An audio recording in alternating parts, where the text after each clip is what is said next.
Hello, I'm Rochelle, and this is episode 111 of the Genuine Realtor Show, which airs every Friday. We all know we will run out of dinosaurs for fossil fuels and that a greener future is coming.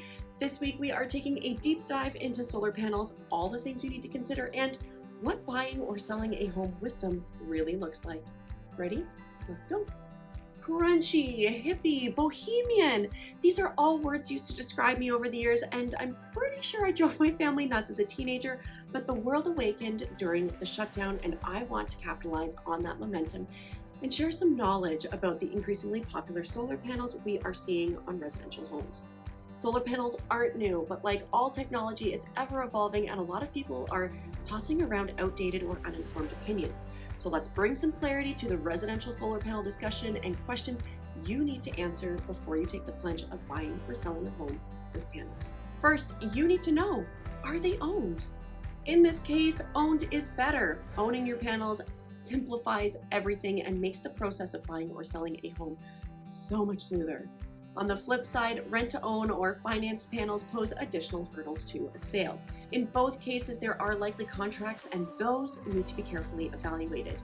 There are incentives from the government where you can pay off the panels over time while you help supply the grid.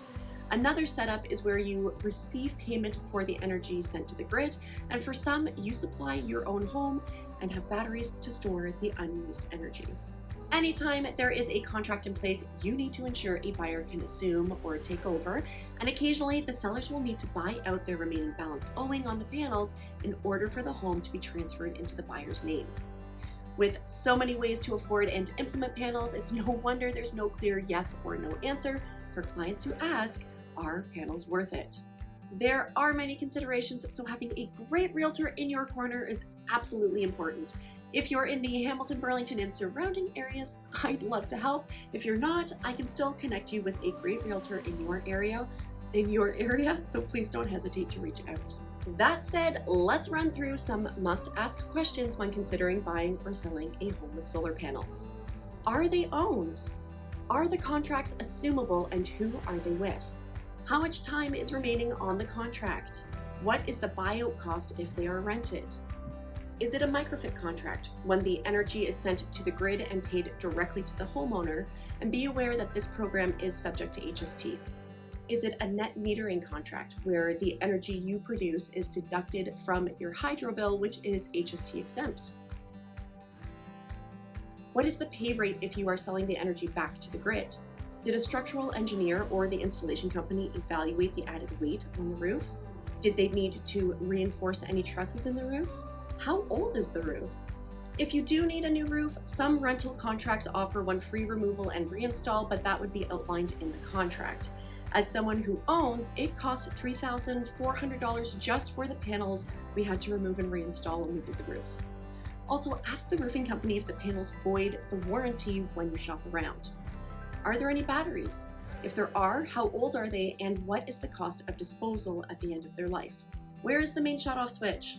Which direction do your panels face? Ideally, you want south-facing to capture the most energy. How much are they producing? Over time, the panels do deplete, so while they are likely still converting energy, don't expect a 15-year-old panel to perform like it did when it was new.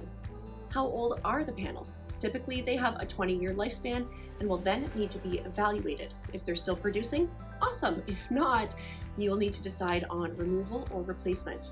How much is your insurance with panels? For some lenders and insurers, solar panels can pose an issue, so you may want to shop around for the best rates. That's quite a list, I know, but I want you to be able to have all of the information necessary to make an informed decision.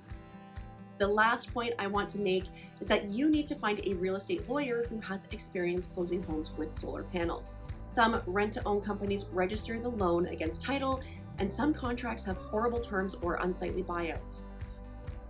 All things you want to know before you commit to buying or selling. On that note, buyers, you'll want to make sure your realtor includes a clause for your lawyer to review the solar panel contracts, as well as one to address any payment errors should hydro send payment to the wrong owner after closing. Your realtor should do this of their own accord, but I also want you to know what to look out for. I hope you consider helping to create a greener tomorrow by working together and utilizing those southern-facing roofs. Thank you so much for watching. If you're in the Hamilton, Burlington, and surrounding areas, I'm always happy to chat about your real estate goals and help in any way I can. Until next week, keep it genuine.